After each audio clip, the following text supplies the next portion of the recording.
Hello and welcome. And I'd like to start by giving a big thanks to all our listeners and viewers. Because Shiv, we've ranked number one on Apple Podcasts chart for government category in India. And even on YouTube, this has been India Today Podcast's best performing episode so far. So this is the episode on unknown gunmen, I Unknown presume. gunmen, yeah. Why am I Unknown not gunmen. surprised? All the rage. The topic was all the rage on social media, which is Yeah. why we chose to talk about that. Because again, like we discussed, it's not a topic that can easily be reported in print or on TV, because there you have to be as factual as possible. But we wanted to use your years of 2 decades of experience in covering defense to kind of give us your gut feeling Yeah. of what you. No, felt there's on the nothing. topic. There's nothing better than to, be on the top of the charts, Yeah. right? That because what else does one really work for other than to get that kind of affirmation from an audience? So absolutely, Dev and I thank all of our viewers. That's fantastic. It means that people see value in what Yes. we're talking about, Yes. and I hope that we can share more information and maybe even keep this conversation open. Yeah. Get more feedback from our listeners about what they'd like to hear us talk about. Yeah. And just like thanks everyone, and do leave us comments. A lot of people did leave comments, by the way, on the previous episode talking about Yeah. how they enjoyed the conversation. So do leave us comments. Your feedback is very, very valuable. So Shiv, it might be repetitive, but because our previous episode did so well, and also because we recorded before something big broke this week, which is linked to our previous discussion. I think Yeah. we're going to continue on that tangent. We talk about not unknown gunmen per se, but the mysterious deaths or reported deaths of India's enemies abroad.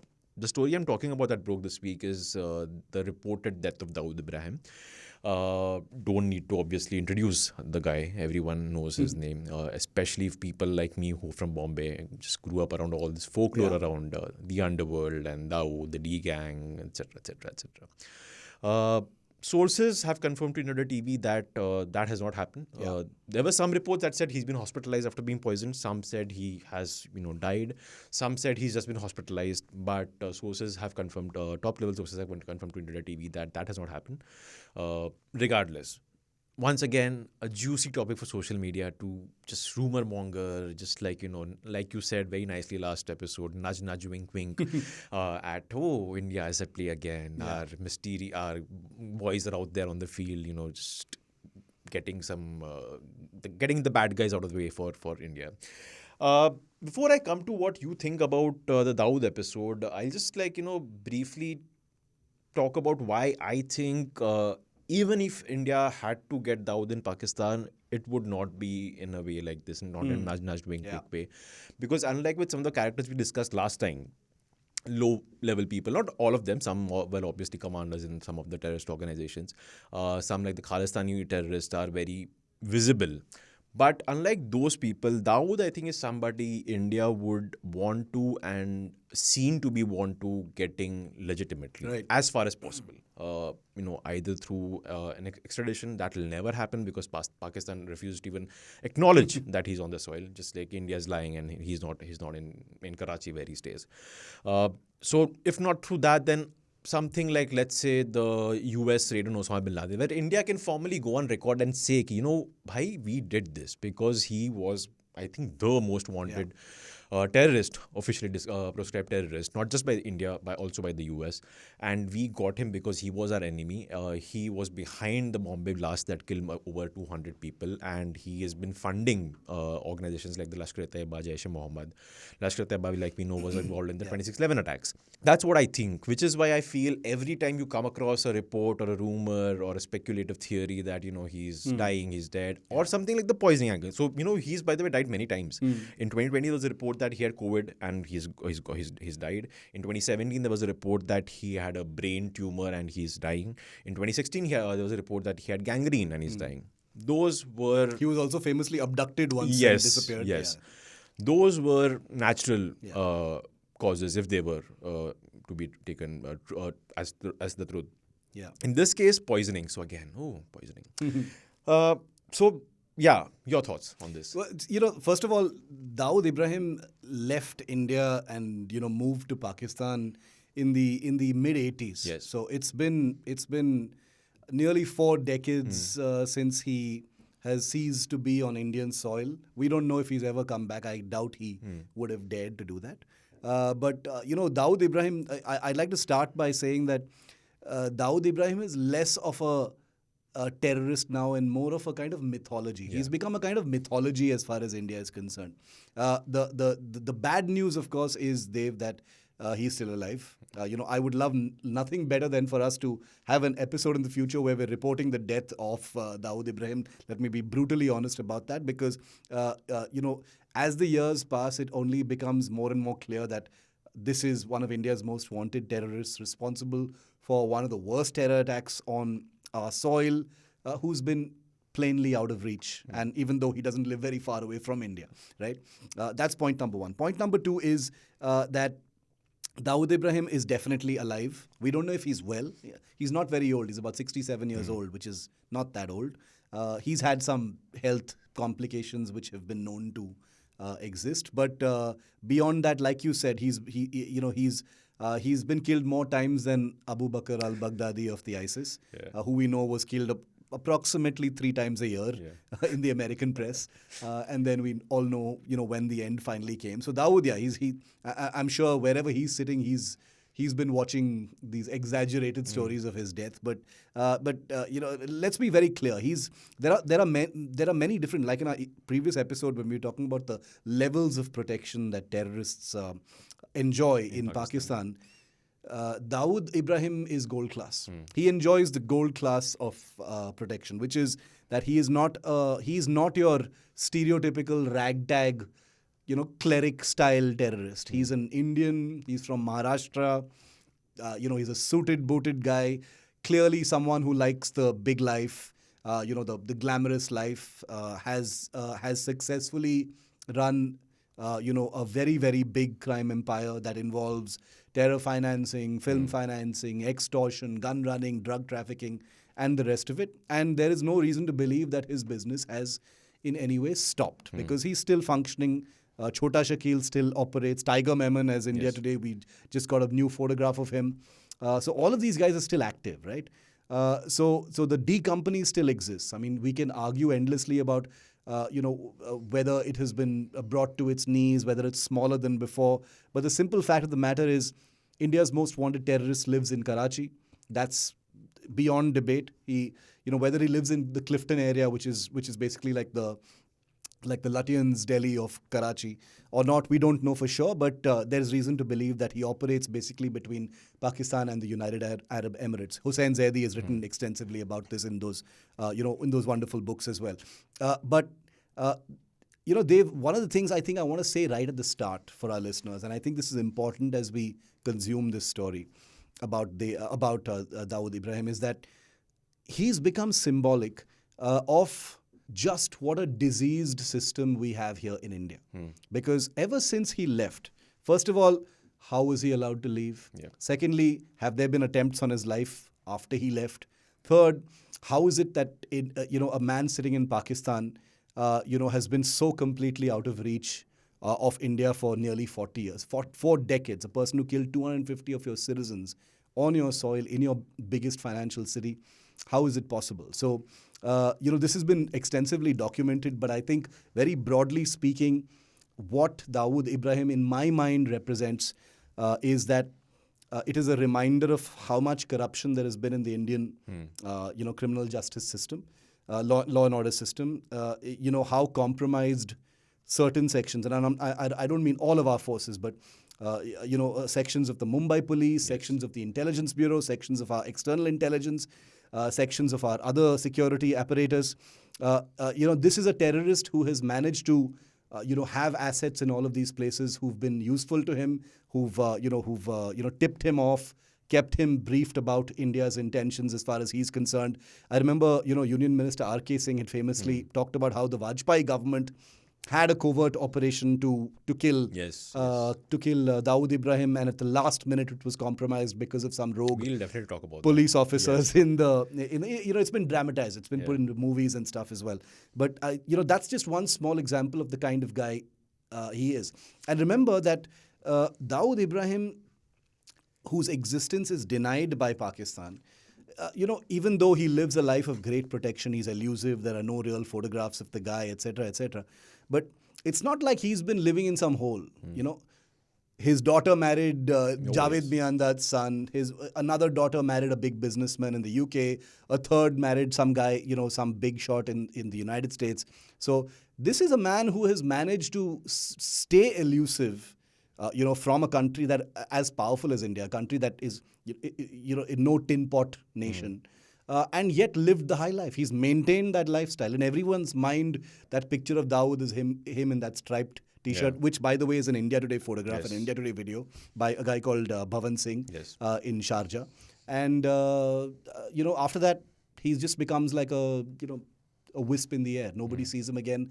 You only see the effects of his actions. He's understood to have financed the Lashkar-e-Taiba during the 26/11 attacks as well. That's all of these are reasons why, Dave, to close this thought, why news of the death of Dawood Ibrahim is so palatable and so welcome here, which is why that let him die year after year, it doesn't matter. Let it be a media story. It'll be a media story every time he dies. A quick point to add to what you said, and it's a distinction I think that we should make for our listeners and viewers, and the fact that, I think Dawood Ibrahim became a person not to be seen with, not to be seen in close proximity with, I think only post the Mumbai blast. Because when you said, how was he allowed to leave India? He left India, like you said, mid-80s. And this was a time when the underworld was seen to be basically businessmen who were criminals, who did not target innocent. If they had a gang war, it was mostly amongst between themselves. And if a civilian died or an innocent died, it was usually collateral. It wasn't their intention. And I think this was a time back in the day when the Mumbai underworld itself did not like involving civilians or innocents. They had this policy of, if it is between the two of us, let's not involve innocents and get bad heat from police. So that's why I think you had the police involved. You had politicians involved, by the way. It was this whole mesh of corruption, like you said, that I think probably played a role in his rise till 1992 when the bomb blast happened. And that's when suddenly the people who were associated with it did not, it's like, oh my God, this is who are we with? And, what happened. But tell me something, because I see the story of Dawood Ibrahim as kind of similar to The Godfather, the Mario Puzo book that was then made into a 3-part. Sorry, he wrote 3 books and those were also put on film. Yeah. To an extent, I'll qualify my statement, to an extent, because terrorism obviously was not part of that of that series. But I see him as a person who began his life in crime and then started to deviate or divert his businesses to some sort of legitimacy, like real estate, for example, film financing, for example. Even though the core funding in that may have been gotten through illegal means. But this aspect of terrorism came into the picture, and I think it's been widely reported that Pakistan's ISI was the one that kind of pushed him on that side.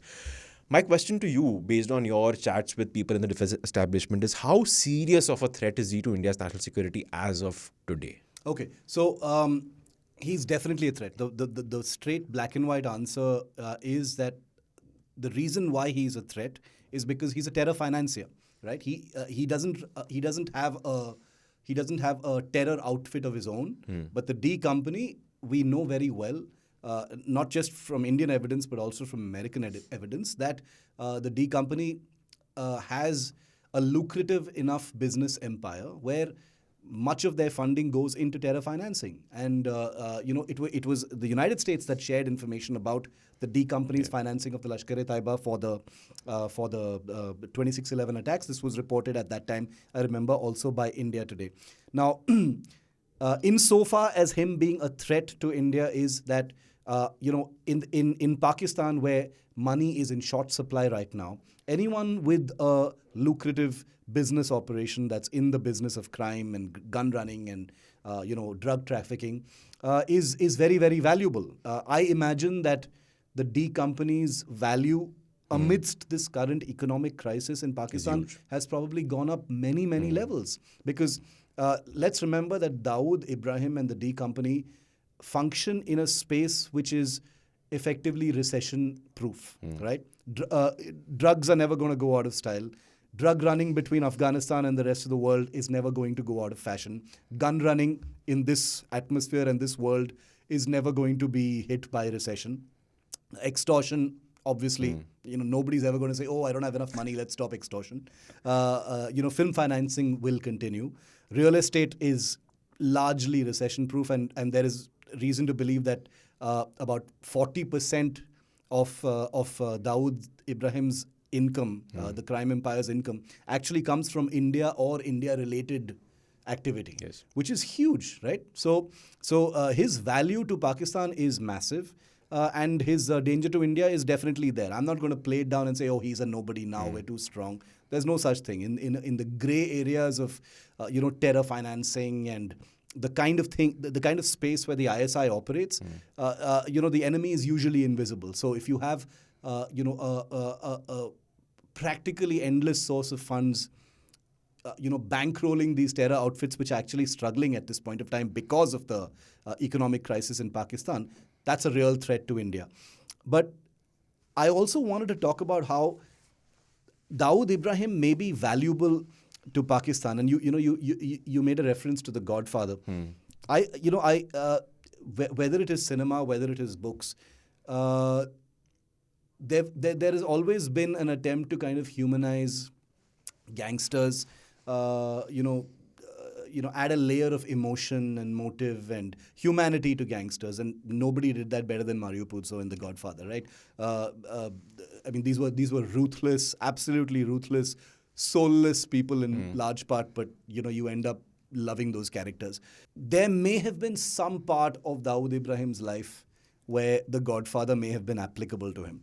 This would have been in the 70s when the D Company began, maybe in the early 80s. The whole Karim Lala, Haji Mastan phase where, like you said, these were businessmen who operated in a, inter-gang world where the blood spillage was usually restricted to rival gangs, people who were in the game, as it were. And you never really saw innocents being killed. All of that changed in the 80s when he had to leave because he obviously aspired for greater crimes, bigger crimes that came to the notice of the government, crimes that started making the administration look bad.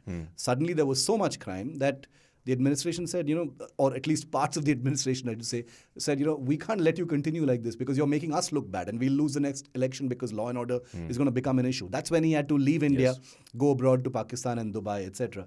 But the fact of the matter is things completely changed. The 1993 bomb blast in Mumbai, and I know we'll explore this in detail, Dave, but, a narrative, there has been a narrative that he was pushed down that path because of the Babri Masjid demolition. And, being a Muslim himself, he was affected by it. And, this was his reaction to it. This has been given a kind of emotional, there was anger, iska dard or krodh. As though that's some justification. This guy was a terrorist, okay? This guy was a bloodless terrorist who was, being funded, bankrolled and protected by the ISI. The ISI saw, a very willing, influential, resourceful, powerful Indian criminal, willing to do anything for them in order to be protected, in exchange for their protection. And the Bombay bomb blast is what they wanted. So, let's first of all dispense with this theory that has been, projected in book after book, film after film, article after article, that, Dawood Ibrahim, this was a reaction and a manifestation of his anger over communal violence in India. These are people who don't operate in a space of morality. There are, I'm not making a value judgment, but I mean these are guys who are there for the money. They're there to create empires. They don't care about life and limb. Many Muslims were killed in the Bombay bomb blast. So let no one lecture, any community about what Dawood Ibrahim stood for. He didn't stand for any religion. He certainly didn't stand for Muslims. He certainly did not stand for what was right and wrong. He was given orders by an ISI that saw him as a extremely useful, capable. I should say capable because he was capable. Crime lord who was able to further what the ISI wanted to do in India. So that's really where he is. The distinction between a gangster, a godfather-like figure, and how that completely evaporated to give way to a person who was basically a kind of master terrorist or a financier, happened in the 80s. I don't think there was any looking back after that. Right. I think you made a very good point about why and how enmeshed Dawood Ibrahim is to Pakistan's economy and its larger structure. Because, a thought coming to my mind after our last episode was that, and after the Dawood story broke earlier this week, was that, it's should be so easy for Pakistan to, the FATF action that's happening against it, for example, to just give him over to India and see, we're the good guys, But then I thought of what you said exactly. But no, wait, this guy is also helping them with the funds that they crucially need through his vast empire that he's running. So let's go to talking about the practical difficulties of, to put it bluntly, poisoning Dawood in Pakistan, if we wanted to, because you've explained how big of a threat he remains. He played a role in financing the 26/11 attacks, and there's nothing. We can be defensive, but at some point you have to be offensive as well, right?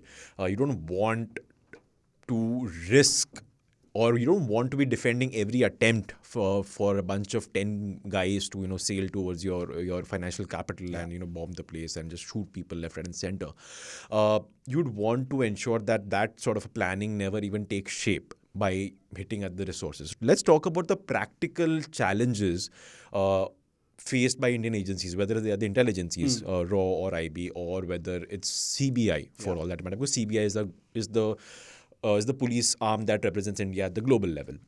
Obviously, Bombay police cannot do much for things happening in Dubai or in Pakistan, for example. What are the practical difficulties of ensuring that Dawood's empire poses as less of a risk to India as possible, and the practical difficulties of actually doing something about the man himself, whether it's poisoning him or whether it's extradition, like we said, it's out of the picture because Pakistan refuses to admit, or whether it's something else. A raid like the Abbottabad raid that took out Osama bin Laden. So the practical difficulties, of guarding against Dawood's, effects on India are difficult, and they will never end. They are ongoing, because the damage that Dawood can do to India are at many different levels. Through directly financing terror, which we've seen in 26/11. B, through Hawala. We forgot to talk about Hawala, and he controls Hawala, which is a massive money laundering operation, which has economic effects on India. C is he can have direct economic effects on India in terms of counterfeit currency, and we do know that counterfeit fake note currency terror is something that Pakistan has deployed to devastating effect in parts of the country in the past. We've got a handle of it on it now, but Dawood has been behind some of that as well. So guarding or sorting out and protecting India against Dawood's actions is not a sprint. It's a marathon. It will continue. And this is a crime empire. Remember, he's one man, but he has a second rung. There's Chota Shakil, and I imagine, we don't know, but those in the business of tracking this will probably know who's going to be next in line. These are not things that are left to chance in crime empires where you're dealing with millions of dollars on a daily basis. So guarding against the threat of Dawood is going to be a permanent sort of crime prerogative as far as India is concerned. Now, the complexities and the logistical challenges in, say, killing Dawood Ibrahim are exponentially high, Dev. We were talking in our previous episode, which has done so well, about unknown gunmen bumping off, random terrorists. Now, we don't know who these unknown gunmen were. We don't know if they were Indian death squads or, some competing interests in Pakistan. But let's just, for the sake of argument, assume, let's put forward this image that Dawood has been poisoned. Okay, he's been poisoned, and it's come back to India now. Okay, and like you said, if Dawood is ever poisoned or killed, India will not want to make it a covert operation. We'll thump our chests and announce it to the world, saying this guy has been a wanted terrorist since the 80s, and we did what we had to do. Be what may, come what may. Like I said, Dawood Ibrahim is not your standard issue terrorist. He is a businessman. The distinction that we need to make once again is there's a huge difference between a Hafiz Muhammad Saeed Yes. and Dawood Very Ibrahim, good or Maulana Masood Azhar and Dawood Ibrahim. The reason is Maulana Masood Azhar and Hafiz Saeed are not money centers. They are not profit centers. They are offense centers. They are your teeth with which you hurt India. Dawood Ibrahim is where the money comes from. He's your profit center. You never harm your profit centers. Okay? You might see LET guys dropping like flies, or Jaish-e-Mohammed guys being killed by gunmen. There was an instance where even someone like Maulana Masood Azhar, the founder of the Jaish-e-Mohammed, one of the most protected terrorists in Pakistan, got away by the skin of his teeth in Peshawar. I think this was a few years ago. There was some kind of ambush on his life, but at the last minute, and he was injured very grievously, apparently. Now, all that shows you is that Pakistan is not doing everything to protect them. Protection to hai, but it's not like it's not gold class protection of the kind that this guy has, because those are the guys with the guns. Those are the guys with the training.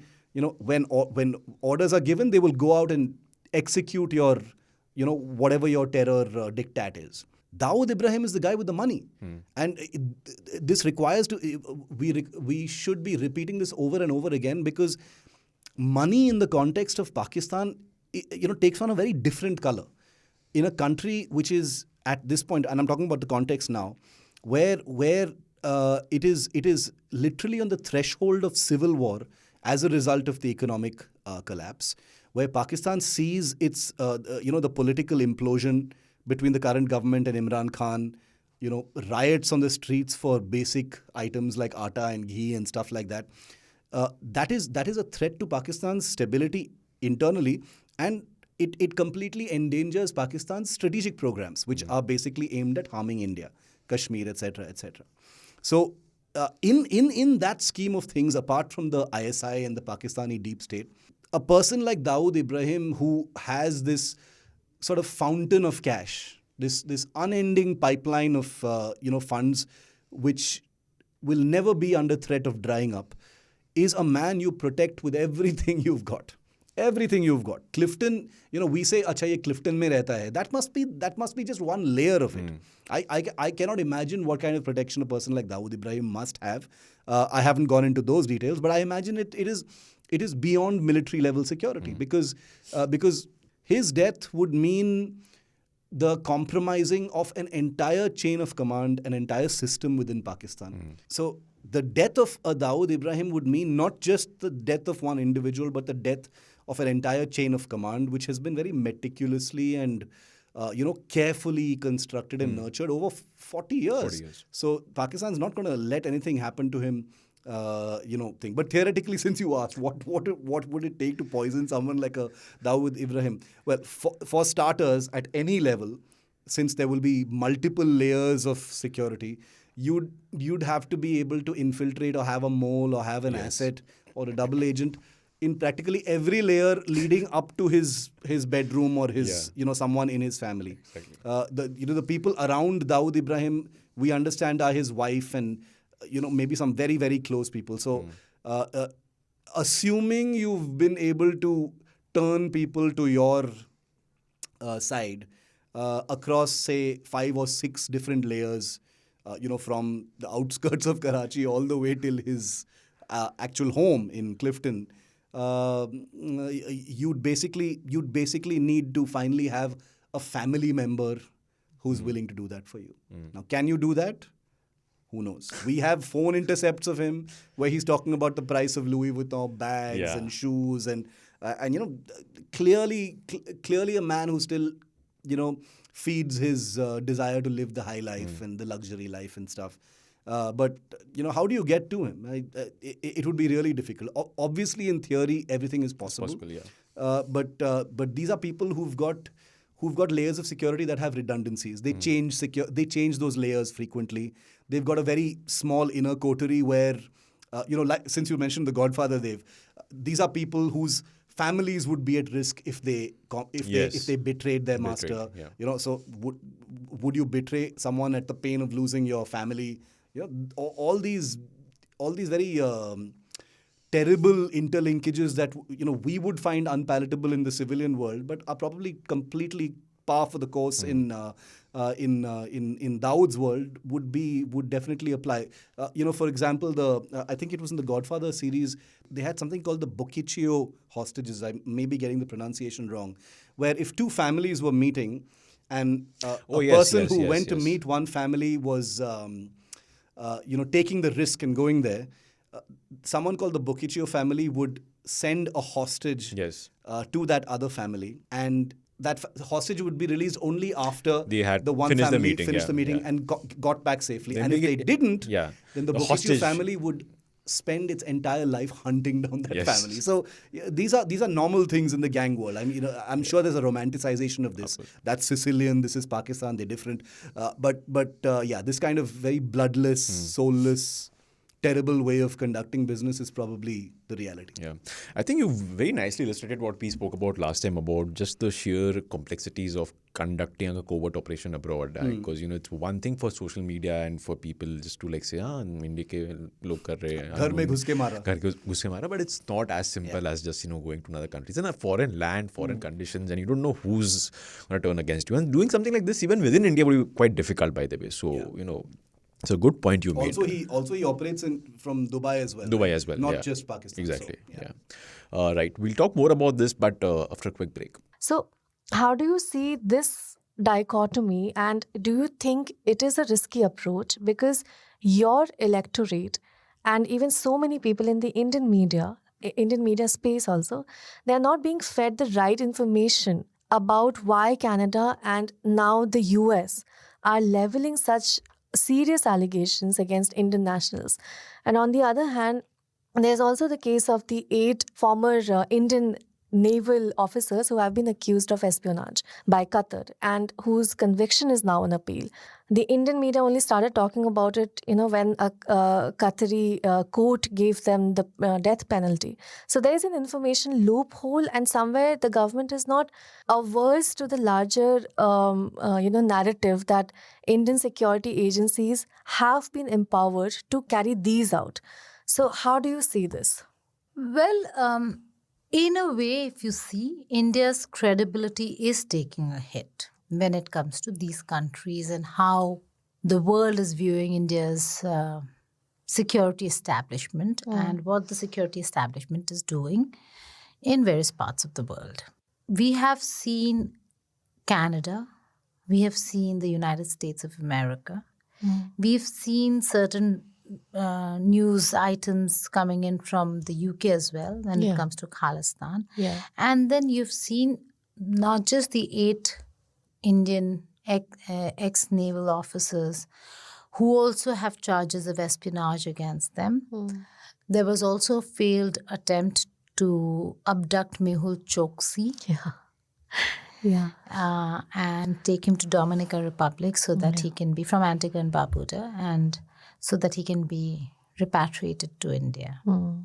So there are many such cases that we've seen in the recent past where we've seen the involvement of, alleged involvement of Indian agencies and which has not gone down well with anybody, because Mehul Choksi has a very strong team sitting in London.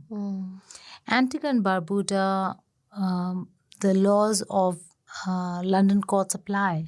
They are still part of the Commonwealth, and legally and their legal systems are also intertwined. Welcome back. Shiv and I are discussing the reports that came this week of Dawood Ibrahim being hospitalized after reportedly being poisoned. Reports that, at least at the India Group, we've been able to verify were untrue by talking to sources in the intelligence setup of India. Before the break, we talked about the practical difficulties of getting to someone like a Dawood Ibrahim, the person himself in Pakistan, where you also talked about how it's not just the guy. The guy is just a poster boy of his empire. It's also the empire itself that's harming in you. It's not just him harming you. And getting him probably would be like a like a vindictive victory, like a vindication for, you got the man responsible, like US did with Osama bin Laden. But that apparatus of terrorism still exists. So after Dawood, even though the D company, as this gang is called, would be in disarray for a while, you would have ultimately somebody or the other coming up and still running the empire and continue to pose a risk to India. I also asked you about the feasibility or the practicality of conducting a Abbottabad style raid in Pakistan, where, like, for example, the US got Osama. But I think, in hindsight, that's not really a question, because that's, I think, an impossible thing for India to do. Because, sorry, not impossible. I meant, practically speaking, it's not a good idea. We can talk about that, actually. You want me to answer that?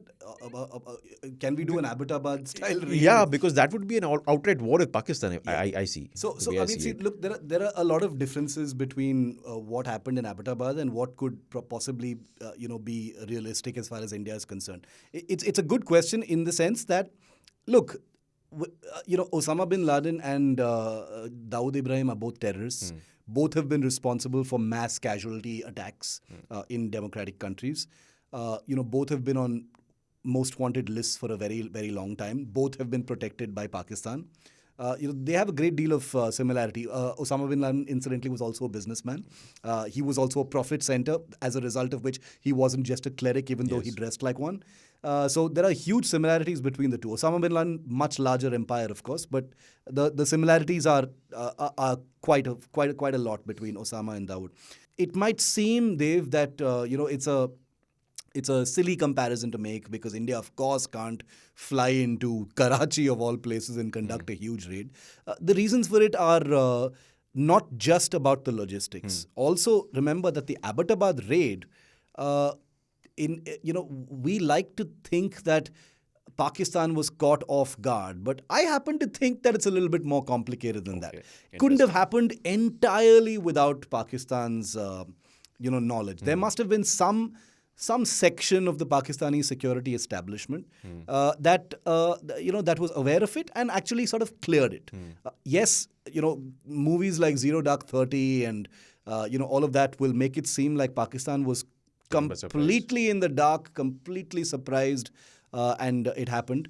But I think that level of silence and that level of stealth was in order to trick those sections of the Pakistani deep state that would actually have tipped Osama off. Yes, because remember, for Pakistan to claim that they didn't know Osama was there is rubbish. It simply cannot happen. In a similar way, as much as we wish that Pakistan was a failed nation, which it is in many ways, its security systems are very, very good. And for a SEAL team to be able to fly in, conduct this huge raid and escape without knowing anything about it, it sounds lovely in Hollywood. It sounds lovely in books. It sounds beautiful in terms of the mythology of the US Navy SEALs, who are fantastic. But it couldn't have happened. And this is it's not my conspiracy theory. This is borne out by facts. Many US Navy SEAL people have said it themselves, which is that Pakistan basically was pushed into a corner by the United States and the CIA, saying that if you don't allow us to do this now, there will be consequences. There will be strategic consequences for Pakistan, and it had to happen. So let's be very clear about that. That this was not a sort of ambush, penetrative, unauthorized strike inside Pakistan. I'm sure Pakistan was on board at some level or the other. That level of cooperation will never be there for India. Okay, India and the United States are not the same in terms of their relationship with Pakistan. Certainly not in terms of our capability. We have to be realistic about military affairs. As much as we'd like to think that we can do something as daring as a airborne raid into Pakistan to kill Dawood Ibrahim, theoretically nothing is impossible, but in practicality, it's virtually impossible. Karachi is. Let's look at some geeky stuff. For instance, Karachi is on the other end of it's on the coast, which means flying over a large amount of territory in Pakistan undetected before you reach Karachi. Or would you do this from the sea, which is even more logistically difficult because there you can be detected even more easily. So all this is just for the fun of discussing it. The actual practical difficulties and impossibilities of such an operation are way more because India's appetite for risk. How much risk would you like to take for something like this? Would you even have adequate intelligence? Remember that all covert operations, they're not just smash and grab jobs. They are based on very, very specific corroborated intelligence. Where, for instance, like the Osama operation, they knew which floor he was on. Yeah. They knew which part of the house in that Abbottabad complex he was in, where he slept. They knew which room his wives were in, where the children were, to avoid all that. That's the level of intelligence they had from the ground, human intelligence on the ground and satellite imagery. Do we have the resources to get something like that? Can India do it without the help of something like the United States? Would the United States ever help us? These are all questions that have, I'm sure, gone through people's minds in the Indian system, but they are practically very difficult. Looking at the big picture, it would probably lead to war. Yes. Just as a comparison for the kind of complexities we're talking about. We're talking about an air raid on a residential complex in Karachi where Dawood lives. The Uri surgical strikes in 2016 were 6 kilometers into POK. Just 6 kilometers. Karachi is hundreds of kilometers inside, right?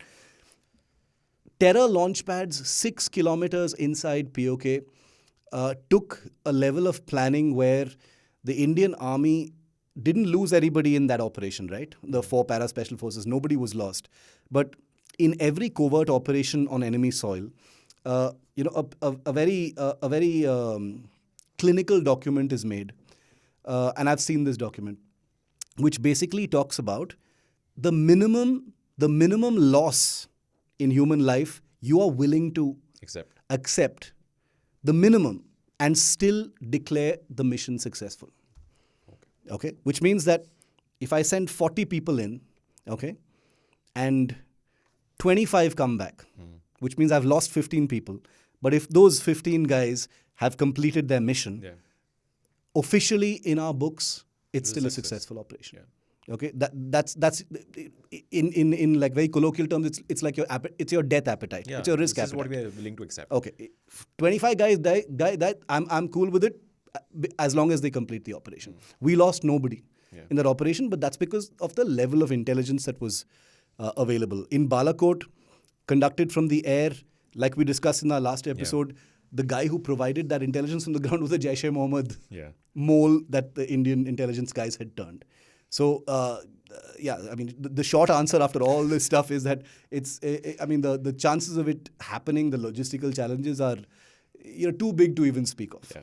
And even Osama, by the way, the Osama operation also, the US went in only after they had confirmation from a courier they had managed to turn, who delivered something at his house. Yeah. Human intelligence confirmation that yes, he does stay there. Because I think before the courier's confirmation, they were 99% sure he's there through all the spy satellites. They were looking through the trash from the house. Yes, to see who exactly is staying there. So I think you've answered that question very well. And I just asked it for the sake of asking it because even I know. No, it crosses people's mind. If you go onto YouTube now, there are so many YouTubers who make videos. Kya hum Abbottabad type operation kar sakte hain Karachi mein, and like with great details and stuff. And but the conclusions are thankfully all the same. Yeah, because you're right. This question does pop up. Like, if this government is so all powerful, why doesn't it just go to Pakistan and get Dawood? It's not that simple. And you also have to think of what are you willing to put at stake? A war with Pakistan, international reactions. What happens if China gets involved? There's a lot more at stake. It's just for this one guy. He might be a big threat to you. His empire might be a big threat to you. But there is definitely a lot at stake. I want to close. As we close, I want to just bring you to one aspect of Dawood and the underworld. What explains the level of, let's say, the kind of nexus he managed to have, and I'm not sure if he still has, by the way, with some elements of the Indian establishment, whether it's the politicians, whether it's the security establishment, police, intelligence, etc. I'll give an example. What you referred to earlier before the break, there was just to be clear, this has never been formally accepted, but also has never been formally denied, by the way. It's a folklore in journalism. There have been reports about it. But no one has come on record to say aisa hua nahi tha, but no one also has said aisa hua bhi tha. There's a story that two of Chota Rajan, the underworld don who's seen to be Dawood's rival, were sort of contracted by the intelligence bureau or the RAW, I'm not sure which ones, to bump him off when there was some credible information that he was going to fly from Karachi to Dubai to attend a meeting or some event. There was information, the intel guys were sure that he'll be there, so they contacted Chota Rajan and they got two of his shooters to travel from Bombay to Delhi, and they were supposed to take a flight from Delhi to Dubai. However, a team of Mumbai police ended up over there and arrested those guys watching the operation up. Again, like I said, widely reported, no confirmation, but no denial as well. So you can make of that whether you can choose to believe it or not. Yeah. But my question to you, the controversy that came after that within journalistic circles was that this just once again proves to you that Dawood still has elements within the system, has people willing to work for him. There is a level of corruption involved.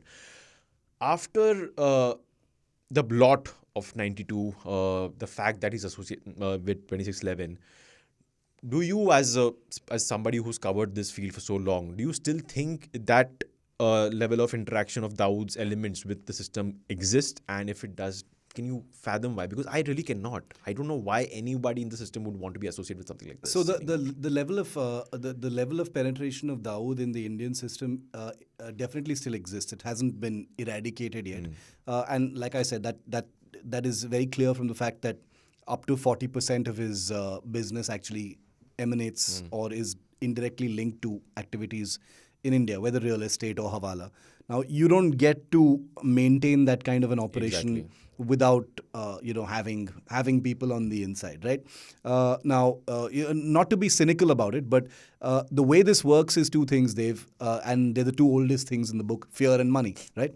In the 70s and the 80s, the way this was done was fear. You don't act against me and I don't kill you. Okay, so that was the price, and that was a great price, which Bollywood filmmakers, actors, politicians, other businessmen were happy to pay extortion money in order to just be spared, right? So that transformed into finance, into actually being paid, to be facilitators within the Indian system. So whether it was police officers, and at no point, remember, Dev and I, sort of casting aspersions on entire services. Yes. Because let's remember that whether it is the Mumbai police, the IB, the RAW, these are for most part full of officers, men and women, who've spent their entire lives, hunting individuals like Dawood. So you can imagine what it feels like to see news reports of him being poisoned. But the length of Dawood's arm and the depth of his pockets continue to be very compelling for a system that, let's face it, this is not a compromise-proof system. Yeah. This is a system that has since independence been primed for corruption and compromise. Whether it is how our police systems are structured, how the reporting system works, how surveillance and accountability exist. I imagine that now it's much more difficult to do that kind of thing. It must be much more difficult, but not impossible. And let's remember that even crime organizations and terror organizations like the D Company, they're also shape-shifting. They're also learning the new ways of doing things. Yes. They also know, okay, this surveillance system is now in force, or this kind of oversight exists now in the Mumbai police or this place or that agency. So they do things differently. So the manner in which they turn people or compromise or buy assets has also evolved over time, I imagine. I don't know the specifics of it, but I'm sure it must have evolved because they're also not just sitting around and doing things the old way. The era of digital money, the era of crypto, the era of online currency and all this stuff must have brought an entirely new paradigm of being able to recruit people in India, being able to pay them off, without the agencies sitting up and taking notice. All of these offer avenues to organizations like Dawood. So I'm sure it still must be the case. But it's still the same thing. The only thing is now I imagine because their violent operations are restricted to financing terror activity abroad. So now it must be less about fear and more about money. Yeah. Good point. And, like you said, we're not casting aspersions on the entire system and every people associated in it. Because you made the point that, it's the system that has been flawed since independence. So obviously you have these bad apples. But also I would like to add that, the systems, after all, are filled with human beings. And human beings are corruptible. That's a fact. You cannot be 100% sure of every person within your system. There will be bad apples. There will be people who are enticed by money. And that also happens on the other side, by the way. This is how this game works, right? You have the good guys turning the bad apples of Dawood's empire in their favor, and you have them turning the bad apples from your team. Like Chota Rajan. Chota Rajan is a great example of that. Exactly. Chota Rajan used to be part of the D company. Exactly. Turned by Raw. And, you said we can choose to believe it or not. I totally believe it. Even I believe. Chota Rajan was, sort of crafted as this, the patriotic Don, Perfect. And then it became first it was patriotic Don. Then it was the Hindu Don against the Muslim crime lord. All these things which are very magazine and media friendly were created in order to make this a very palatable story. And that's the reason why your Anurag Kashyaps and your Ram Gopal Vermas, have reveled in telling these stories because these are interesting characters. Of course, definitely. And all the beautiful masala layers that the gangsters have brought us are very, very compelling stories. So Shootout at Lokhandwala and your Black Fridays and all these stories, there's so much truth in them.